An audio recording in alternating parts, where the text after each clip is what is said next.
बिस्मिल्लाहिर्रहमानिर्रहीम अल्हम्दुलिल्लाहि रब्बिल आलमीन। दोस्तों, पिछले सेशंस में हमने ये डिस्कस किया कि offences committed by police officers introduce in police order 2002 और इसी तरह खैबर पख्तूनख्वा पुलिस एक्ट 2017 का जो चैप्टर 9 है उसमें जो सेक्शन है वो 118, 119, 120 में इंट्रोड्यूस किया गया है। और इसके बाद हमने ये डिस्कस किया कि ये ऑफेंसेस जो है वो कॉग्निजेबल है in the light of cases law. उसमें जो मोस्ट इंपॉर्टेंट केस लॉ जो हमने डिस्कस किया वो था 2021 PCRL जे पेज जो है 1779। उसमें कैटेगोरिकली मेंशन किया गया था जो हेड नोट सी था ऑफ द केस लॉ के ये ऑफेंसेस जो है वो कॉग्निजेबल है। इसके बाद हम ये डिस्कस करेंगे कि FIR दर्ज नहीं करते हैं पुलिस वाले तो क्या हम रीट पिटीशन दायर कर सकते हैं, या रेमेडीज़ क्या है, या प्रोसीजर क्या है, या कौन सा तरीकाकार है कि हम इस्तेमाल करेंगे। इस सेशन में हम ये डिस्कस करेंगे कि पुलिस ऑफिशियल्स ने ऑफेंस कमिट किया है तो हम FIR दर्ज करने की कोशिश करते हैं, लेकिन FIR किस तरह दर्ज हो सकती है, क्योंकि अपने इदारे के बंदे के खिलाफ कोई भी FIR दर्ज नहीं करता है। ये अमूमन जनरल प्रैक्टिस है। या कोई भी शख्स है उसने ऑफेंस कमिट किया है, अब इस शख्स के खिलाफ, इस एक्यूज्ड के खिलाफ हम FIR दर्ज करने की कोशिश करते हैं, लेकिन जो SHO है या जो थाना है उसके जो ऑफिसर्स है या पुलिस वाले हैं या इस तरह DPO जो है वो इनकारी है। तो हमारे सामने रेमेडी क्या है, क्या हम रिट पिटिशन भी दायर कर सकते हैं? तो इसके मुतालिक डिस्कस किया गया है। हमारे सामने जो केस लाई उसकी जो साइटेशन है 2003 YLR पेज जो है 1316 कराची हाई कोर्ट। इसका जो पैरा ए है हेड नोट का, constitution of Pakistan article 199 constitutional jurisdiction exercise of by High Court. If an adequate remedy was available under relevant law, then jurisdiction of High Court as provided under Article 199 of the Constitution could not be invoked. यहाँ पर multiple cases ला के references दिए गए हैं, तो इसमें categorically mention किया गया है कि आर्टिकल 199 के तहत हम रीट पिटीशन दायर नहीं कर सकते कि कंसर्न SHO को या इस तरह डिस्ट्रिक्ट पुलिस ऑफिसर को डायरेक्शन दिया जाए कि वो FIR को दर्ज करे, क्योंकि जो अल्टरनेट रेमेडी है वो मौजूद है और वो प्रोवाइडेड है by relevant provisions of law. तो जो रेमेडीज है इसको बयान किया गया है मजीद। इसके बाद जो है पैरा बी है head note criminal procedure code 1898 section जो है वो 154 है। Information to police in cognizable cases, provision of section 154 CRPC were mandatory in nature which directed that the police officer should register FIR and such officer violated said direction he would expose himself to prosecution under section 166 PPC। और इसी तरह जो police order के provisions हैं या Khyber Pakhtunkhwa police act का जो chapter 9 है उसके तहत उसकी प्रोसिक्यूशन होगी। और इसी को डिस्कस किया गया है PLD 2001 Karachi high court page जो है 269। इसमें मेंशन किया गया है कि जो CRPC की जो सेक्शन है 154 वो पुलिस वाले को ये अथॉरिटी देते हैं कि जब भी किसी कॉग्निजेबल ऑफेंस या केस के मुतल्लिक इंफॉर्मेशन मिले तो FIR दर्ज करना जो है वो लाजमी है, मैंडेटरी है, यानी पुलिस वाले की ये ड्यूटी है कि वो FIR दर्ज करे।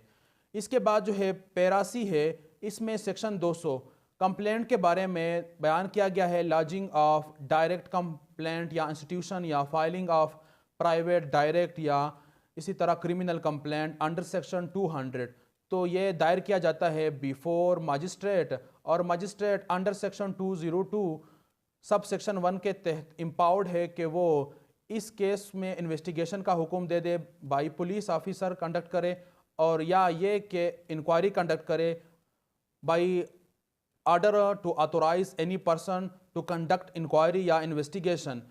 तो सेक्शन 200 जो है उसमें बयान किया गया है कि यही ऑफेंस की जो इंफॉर्मेशन है ये प्लेस की जाती है, रखी जाती है या फाइल की जाती है बिफोर मजिस्ट्रेट, और मजिस्ट्रेट फिर इंक्वायरी कंडक्ट करता है सेटिस्फेक्शन के लिए कि क्या यहाँ पर सफिशेंट ग्राउंड मौजूद है प्रोसिक्यूशन के लिए। और इसी प्रिंसिपल को डिस्कस किया गया है इंटरप्रिटेशन को PLD 1977 Karachi high court page जो है 119, और इसी तरह PLD 1992 Peshawar high court Peshawar high court पे जो है 138, और इसी तरह पैरा डी जो है इसमें भी यही पावर दिए गए हैं, लेकिन यहाँ पर जो इख्तियारात है वो जस्टिस ऑफ पीस जो सेशन जज होता है उसके पास पावर्स है कि वो सेक्शन 22A6 के तहत अप्रोप्रिएट डायरेक्शन जारी करे टू पुलिस अथॉरिटीज़, यानी ये कि रजिस्ट्रेशन ऑफ FIR की डायरेक्शन जारी करे टू कंसर्न SHO या district police officer in the case of complaint when received of non registration of FIR या refusal of registration of FIR by police officer. तो वो डायरेक्शन देंगे जब offence कग्निजेबल हो।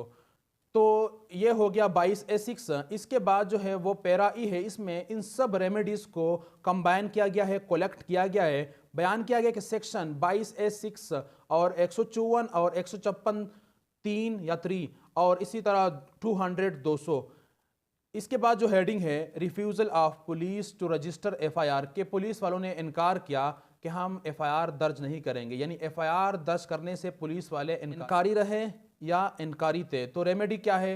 If police would refuse to register FIR under section 154 then aggrieved party would have adequate remedy either by approaching sessions judge who was ex officio justice of peace for exercise of powers under section 22A6 CRPC or by approaching the magistrate for exercise of power under section 156(3) CRPC or by filing a direct private या criminal complaint under section 200 CRPC against accused या against person who committed cognizable offense, और जो complaint है उसमें non कग्निजेबल offence का भी complaint दर्ज किया जाता है बिफोर मजिस्ट्रेट। तो इसमें मुकम्मल तरीक़ाकार दिया गया है कि पहले हम जाएंगे कंसर्न जो स्टेशन है पुलिस, और इसके बाद पुलिस स्टेशन में हम SHO के सामने कंप्लेंट रखेंगे या इंफॉर्मेशन देंगे कि इस तरह ऑफेंस कमिट हुआ है, वो FIR दर्ज करेगा। ये मैंडेटरी है, 154 के तहत ये ड्यूटी दी गई है पुलिस ऑफिसर्स को या SHO वगैरह को। अगर उसने इनकार किया तो उसने भी जुर्म कमिट किया। इसको हम डिस्कस कर चुके हैं कि सेक्शन 166 PPC है, उसके तहत उसकी प्रोसिक्यूशन होगी क्योंकि उसने वायलेशन की है कानून की, डायरेक्शन ऑफ लॉ की। और इसी तरह जो पुलिस आर्डर 2002 है उसके तहत भी उसकी प्रोसिक्यूशन होगी। या पुलिस एक्ट जो है खैबर पख्तूनख्वा 2017 जो चैप्टर 9 है सेक्शन 118 119 120 के तहत अमूमन जो है 118 के तहत उसकी जो क्लास C और D है उसके तहत प्रोसिक्यूशन होती है। इसको हम डिस्कस कर चुके हैं।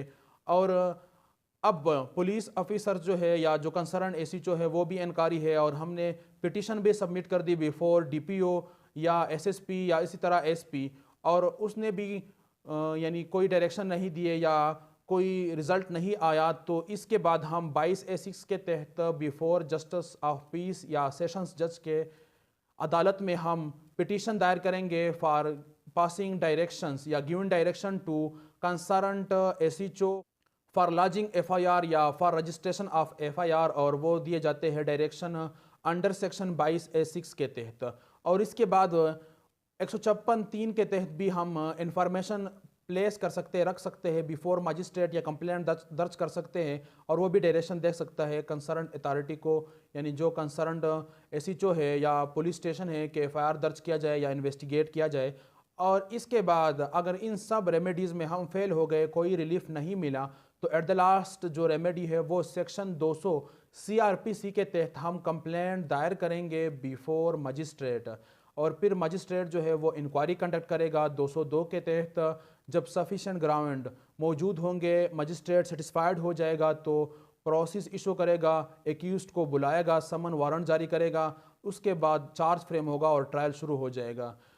इसमें कैटेगोरिकली ये मेंशन किया गया है कि इतनी मल्टीपल्स रेमेडीज़ मौजूद है जो प्रोवाइडेड है by relevant provisions of law. तो in the case of availability of adequate remedy या alternate remedy, the constitutional jurisdiction या writ jurisdiction can not be invoke for giving direction to concern SHO या DPO for registration of FIR।